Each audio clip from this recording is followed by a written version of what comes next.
short field takeoff, the first thing is to make sure the aeroplane's clear of all the loading equipment, do all our pre-takeoff checks, use as much strip as possible. The idea is to clear the obstacles at the end of the strip, make sure the tail wheel is straight, feet on the brakes, hard on the brakes, and apply full power. Let the brakes off, the aircraft starts to accelerate, lift the tail up as early as possible. Aircraft will continue to accelerate and lift it off the ground as early as possible. Allow the aircraft's speed to build up to the maximum angle of climb speed and climb the aircraft out at the maximum angle of climb speed over your obstacles. Once you've reached your obstacles, level off to maximum rate of climb speed and power set to that. First thing we need to do before any takeoff is to go through all our pre-takeoff checks. Being in the agricultural category now, we need to check our hopper load, make sure it's the correct load that we'd asked for. Our agricultural equipment, the spray booms are secure.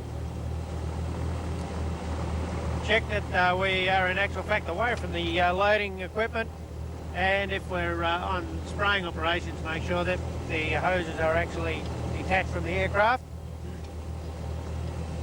Short field takeoff. As for normal takeoff, we keep the aircraft straight. It's going to want to swing.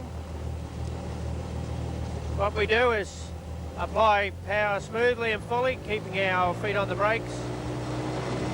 Keep the control column back to stop any nose over tendency.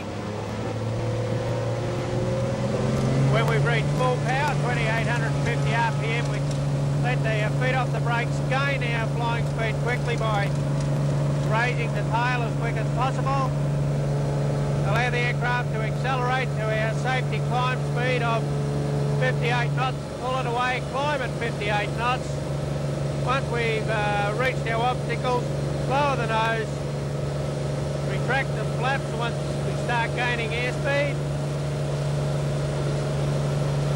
then reduce the power as required, back to normal climb. With the short field landing, the early application of the downwind checks, set the aeroplane up on base in a descent, 20 degrees of flap, and powers just for a normal descent. Turning on the final, we select full flap, give yourself plenty of room, control the rate of descent with power and your nose attitude or airspeed of 60 knots with elevators. Hold that approach line all the way down. Remember, as you get near the ground, you could encounter wind shear, so the early application of power and elevator is essential. Hold the aeroplane until we touch down in a 3-point attitude, maximum braking, until the aircraft comes to a stop. Pre-landing checks completed. Give yourself plenty of room on final. Initially set up at 70 knots. If we have to approach over an obstacle, make it a reasonably high approach. The last 100 feet, bring the aircraft speed back to 60 knots. Adjusting your airspeed with elevator and rate of descent with power. Use a combination of both to require. A short round out, close the throttle, hold it up. Heavy braking. The aircraft will come to a stop in a minimum distance. As can be seen by the start of the runway there, we've only used around 600 feet. Let's have another quick look at a short field takeoff and then a short field landing.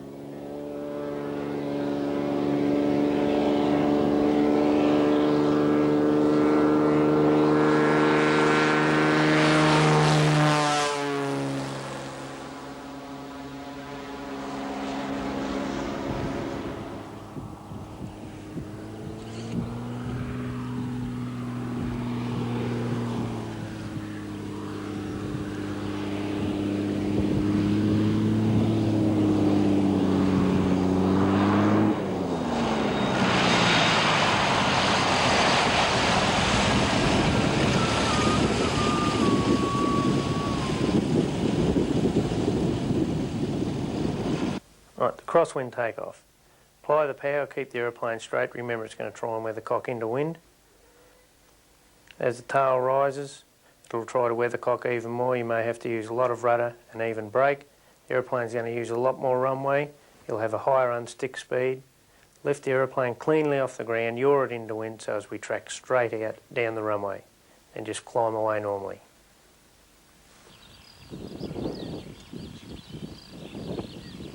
A takeoff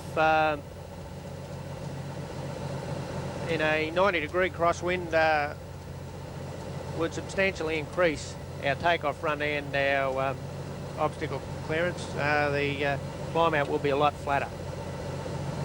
The procedure we use is aileron into wind, back stick, apply the power, keep the aircraft straight with the use of aileron into wind, opposite rudder. The aircraft will want to weathercock into wind. In this case we have a wind from the left. As the aircraft speed builds up, tail up, holding the wing down into wind. Use a higher unstick speed, lift the aircraft cleanly off the ground and then track out, allowing for any drift. With the crosswind landing, remember to use a longer base, an earlier turn on to final as you'll have some tailwind. Remember to kick the aeroplane into wind on the final approach. Hold it there so as we're tracking down the runway. Remember, we're going to use a lot more runway in a crosswinder. As we get down and start to flare out, kick the aeroplane straight with rudder, rolling the aileron into wind and landing on the into wind wheel first, holding that wing down and allowing the other wing to settle. Remember, it'll try and weathercock into wind. Hold it straight with the use of rudder and, if need be, a little bit of brake.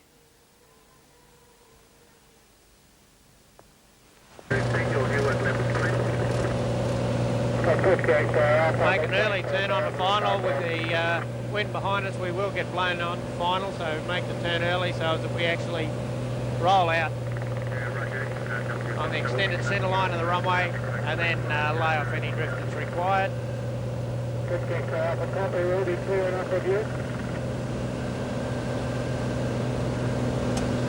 If it's exceptionally gusty, we won't use full flap. In the later stages of the approach, we kick the aircraft straight and use opposite aileron to keep the wing into wind. And we in actual fact land on one wheel, holding the aircraft's wing down into wind with aileron and correcting for any tendency to weathercock into wind with opposite rudder and brake if required. In the later stages, the aircraft will try to weathercock into wind. We will need a longer landing distance, and also we'll have a higher ground speed on touchdown. Now a takeoff and landing with a right-hand crosswind.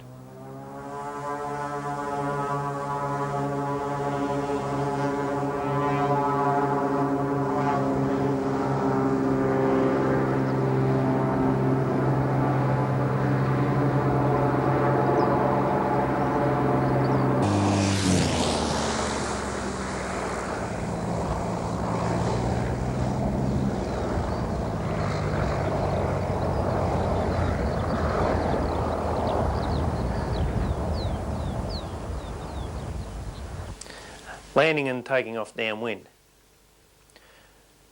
For any given airspeed, in a headwind situation, our approach angle will be steeper, landing distance shorter. Nil wind, we'll have a flatter approach angle, longer landing distance, and in a tailwind, we'll have a very flat approach angle and a much increased landing distance. In the takeoff situation, for a given airspeed, we'll have a steeper climb out angle and a shorter takeoff distance. In nil wind, we'll have a reduced climb out angle and a longer takeoff distance. And in the tailwind situation, we'll have a much reduced climb out angle and a much increased takeoff distance. Always treat a downwind takeoff exactly the same as a short field takeoff. Remember, we'll need more care in keeping the aircraft straight.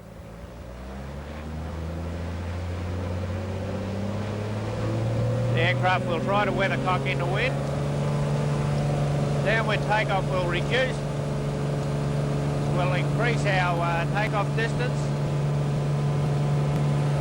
And we'll tend to overestimate our airspeed and try and lift off early. We'll find we have a much flatter climb out. The main thing is to use our optimum angle of climb, even though we do have a reduced rate of climb out. If we make a downwind turn after takeoff, be careful that we don't encounter any wind gradients. Downwind landing.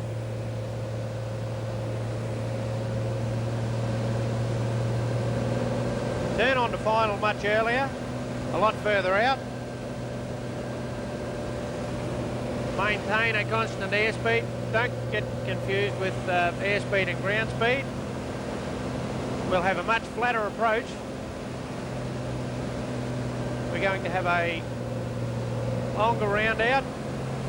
The aircraft will take a lot longer to sink. An early touchdown is preferable.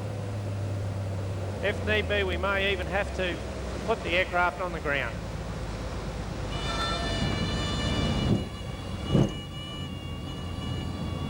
Be very careful in the latest stages of the landing that the aircraft doesn't try to weathercock back into wind.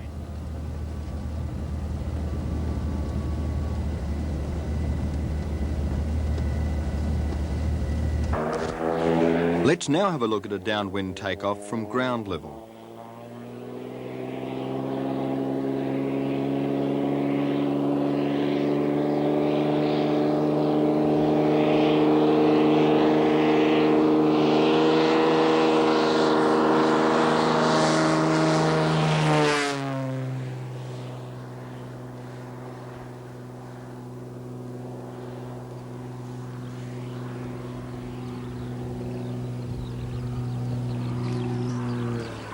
And a downwind landing.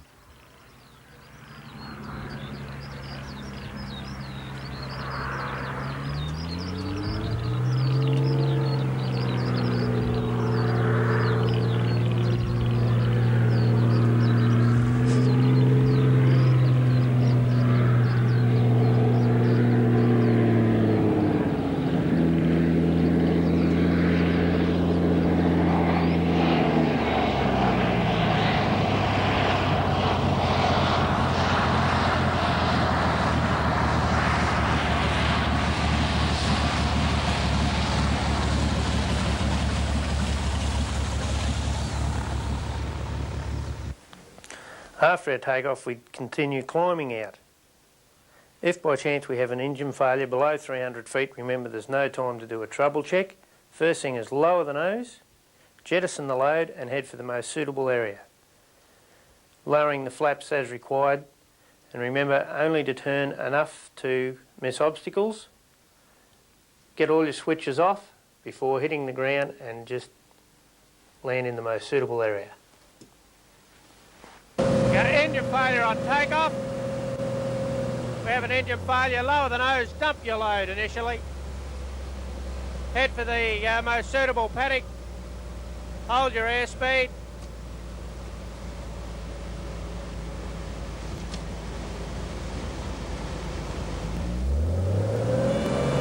And remember, don't turn.